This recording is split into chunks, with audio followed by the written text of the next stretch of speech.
সালাম আলাইকুম। দ্বিতীয় বিশ্বযুদ্ধের আগ পর্যন্ত সারা পৃথিবীকে শাসন করত যুক্তরাজ্য। আমাদের এই উপমহাদেশেও যে ইংরেজদের গল্প আমরা শুনি, এটা কিন্তু মার্কিন যুক্তরাষ্ট্রের ইংরেজ না, এটা ছিল যুক্তরাজ্যের ইংরেজ। তৎকালীন প্রেক্ষাপটে যে শুধু এই ভারতীয় উপমহাদেশে তারা তাদের সাম্রাজ্য বিস্তৃত করেছিল তা না, পুরো ইউরোপ আমেরিকার বিভিন্ন রাষ্ট্র জুড়ে তারা তাদের দখলদারিত্ব বজায় রেখেছিল। ইভেন আজকের দিনে এই যে প্যালেস্টাইন এবং ইসরায়েল ইস্যু, ইসরায়েলকে এই জায়গাতে আনার জন্য কিন্তু যুক্তরাজ্য প্রধান ভূমিকা রেখেছিল। দ্বিতীয় বিশ্বযুদ্ধের পর যখন মার্কিনীরা সুপার পাওয়ার হয়ে গেল, যুক্তরাজ্য আস্তে আস্তে নিজেদের অবস্থান হারাতে শুরু করলো। আর লম্বা সময় ধরে ন্যাটোর কারণে যুক্তরাজ্য নিজে আলাদা কোনো কিছু পণ্ডিতি করার সুযোগ পাইল না। কিন্তু এবার যখন রাশিয়া ইউক্রেন যুদ্ধকে কেন্দ্র করে সরকার পরিবর্তন হলো মার্কিন যুক্তরাষ্ট্রে, ডোনাল্ড ট্রাম্প ক্ষমতায় আসার পর ইউক্রেনকে সহযোগিতা বন্ধ করে দিল, তখন যুক্তরাজ্যের সহযোগিতায়, যুক্তরাজ্যের নেতৃত্বে ইউরোপের দেশগুলোকে আমরা দেখেছি একত্রিত হতে এবং জেলিকে বড় ধরনের সহায়তা করতে। গেল পরশুদিন ইউক্রেন রাশিয়ার ভূখণ্ডে এত বড় হামলা চালিয়েছে, যা রাশিয়া ইউক্রেন যুদ্ধে এত বড় ঘটনা কিন্তু আর ঘটে নাই। প্রায় 40টি যুদ্ধ বিমান অত্যাধুনিক মানের ধ্বংস হয়ে গেছে, আরো অনেক ক্ষয়ক্ষতি হয়েছে। এরপরই বিষয়টা নিয়ে ইনভেস্টিগেশনে নেমেছে রাশিয়া। তারপর সেখান থেকে যে তথ্য আসছে যে ড্রোন সহ বিভিন্ন প্রযুক্তিগত সাপোর্টিং মেশিনারিজগুলোর বেশিরভাগই হচ্ছে যুক্তরাজ্যের দেওয়া। এর পরপরই রাশিয়া বলেছে যে এই মেশিনারিজগুলো দিয়ে যারা সহযোগিতা করেছে তাদের বিভিন্ন স্থাপনা যা রাশিয়ার নিশানার মধ্যে আছে যুক্তরাজ্যের বাহিরে, সেইখানে তারা আঘাত হানবে। এরপরই নড়েচড়ে বসেছে যুক্তরাজ্য।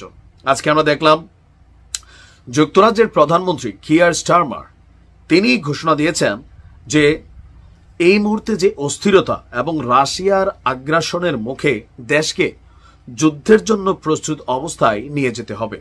শুধুমাত্র বক্তব্য দিয়ে ক্ষান্ত হননি, নতুন প্রতিরক্ষা কৌশলের অংশ হিসাবে 12টি আক্রমণাত্মক সাবমেরিন নির্মাণের পরিকল্পনা, পারমাণবিক এবং অন্যান্য অস্ত্রের ক্ষেত্রেও বিলিয়ন পাউন্ড বিনিয়োগের ঘোষণা দিয়েছেন। স্কটল্যান্ডের গ্লাসগো শহরে একটি বক্তব্যের প্রেক্ষাপটে তিনি বলছিলেন, আমরা এখন যে হুমকির মুখে আছি তা স্নায়ুযুদ্ধের পর সবচেয়ে তাৎপর্যপূর্ণ, তাৎক্ষণিক এবং অনিশ্চিত। ইউরোপে যুদ্ধ, নতুন পারমাণবিক ঝুঁকি, প্রতিদিন সাইবার আক্রমণ, ব্রিটিশ জলসীমা এবং আকাশে রাশিয়ার আগ্রাসনের বিভিন্ন প্রমাণ আমরা পেয়েছি। আমরা বিশ্বাস করি সংঘাত প্রতিরোধের সেরা উপায় হলো তা মোকাবেলার জন্য প্রস্তুতি নেওয়া। নিউ ইয়র্ক টাইমসের প্রতিবেদন বলছে, স্টারমারের এই ঘোষণা এমন সময় এসেছে যখন ইউক্রেন যুদ্ধ তীব্রতর হচ্ছে এবং বিশ্বজুড়ে উত্তেজনা বাড়ছে। আপনার ইউক্রেনের ড্রোন হামলায় রাশিয়ার ভেতর 4টি বিমান ঘাঁটি ক্ষতিগ্রস্ত হওয়ার কয়েক ঘন্টা পরই যুক্তরাজ্যের প্রধানমন্ত্রী তার এই যুদ্ধের পরিকল্পনা তিনি সামনে নিয়ে আসলেন। যুক্তরাজ্যের প্রতিরক্ষা কৌশল পর্যালোচনার দায়িত্বে রয়েছেন সাবেক ন্যাটো মহাসচিব জর্জ রবার্টসন। আর এই পর্যালোচনায় রয়েছে দূরপাল্লার 7,000 ব্রিটিশ অস্ত্র সংগ্রহ, নতুন সাইবার কমান্ড গঠন এবং 1 বিলিয়ন পাউন্ডের ডিজিটাল সক্ষমতার বিনিয়োগ।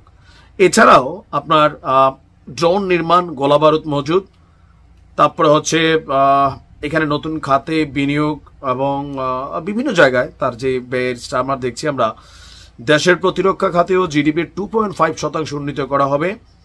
আর যুক্তরাষ্ট্র এবং অস্ট্রেলিয়ার সাথে যৌথ কিছু সাবমেরিন নির্মাণ করবে, যা চীনের প্রভাব মোকাবিলায় ভূমিকা রাখবে। তার মানে মোটামুটি একটা তৃতীয় বিশ্বযুদ্ধের প্রেক্ষাপট বা আবহ কিন্তু আমরা দেখতে পাচ্ছি। আর রাশিয়ার ভিতরে যা ঘটাইছে এটা একদম স্পষ্ট যে এটার জন্য যুক্তরাজ্যকে জবাব দিতে হবে। এবার এই জবাব রাশিয়া কিভাবে দিবে সেটা সময় বলে দেবে। ভালো থাকুন।